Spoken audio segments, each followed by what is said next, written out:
Cross stitch is made from little X shapes. Each X connects to the next one to fill the design. Bring your needle up through a hole. Stitch diagonally down to make a slash. Keep making slashes across the row. Try to keep them going the same direction. When you reach the end, turn around. Stitch back to complete the X shapes. Now you're filling the row.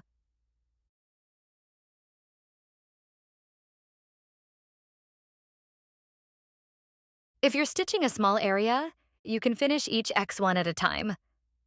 Slash one way, then stitch back to cross it. Repeat and watch the pattern grow. If your stitches look different, that's okay.